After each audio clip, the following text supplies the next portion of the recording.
سلام عزیزای دل، بریم با هم دیگه داشته باشیم یه آموزش خفن رنگ موی بلوند یخی. یه قبل کار رو بگیریم و سریع بریم توی کار. ماسک کلاهیمون رو میذاریم و شروع میکنیم با قلاب تمام تارهای مولی که قرار رنگ کنیم و از ریشه در میاریم. دقت کنید همشون از ته باید کامل یک دست در بیاد. ابتدای کار رو با 2 پیمانه پودر دکلوره سفید و دقیقاً 3 برابرش اکسیدان 6%. بچه با دقت و کاملا دقیق باید هم بزنیم، کاملا باید حل بشن. من همزن نداشتم، با پرس انجام دادم. استارت کارمون رو از اینجا شروع میکنیم و شروع به دقیقا رسوندن موادمون به تمام موهایی که از 40 دقیقه زمان خواهد بود. به خاطر همین من کلی با انرژی هم 40 دقیقه وقت میدیم و موها رو میشوریم. کاملا موها رو میشونیم و دوباره خوش میکنیم و میریم سراغ دکلوره پودر آبی. از اینجا به همون درصد 2 قاشق پودر دکلوره آبی و اکسیدان 6% و 9% نسبت به جنس مو انتخاب میکنیم.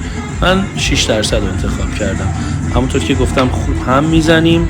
دوباره میریم برای رسوندن مواد به بالای سر و رسوندنش به پایه 9. همونطور که میبینید تا پایه 7 پیش رفتیم و دوباره شوک میدیم بهش که به پایه 9 برسه. همونطور که میبینید موهامون کاملا سالم و به 9 رسیده.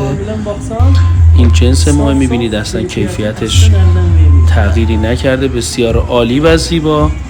میریم سراغ رنگ قضیه. از این به بعد بچه‌ها بیان رنگ رو بهتون توضیح بدم.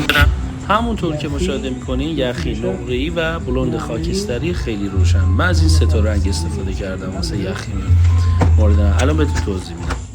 من 80% رنگ رو یخی استفاده کردم.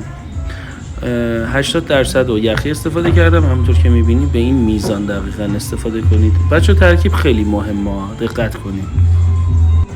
15% هم نقره‌ای الان بهش اضافه میکنم، دقت کنید.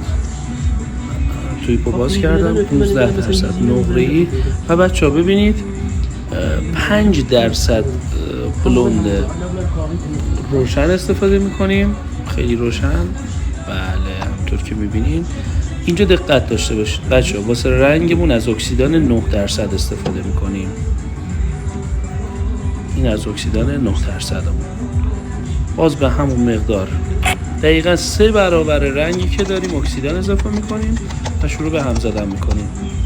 مرحله دوم موادگذاری و 40 دقیقه مکس و میریم شستشو. سریعا شستشو رو دوباره انجام میدیم. موها رو خوش میکنیم و بلوند یخیمون کاملا آماده است. بچه سابسکرایب یادتون نره تا آموزش های بعدی. خدا نگهدارتون.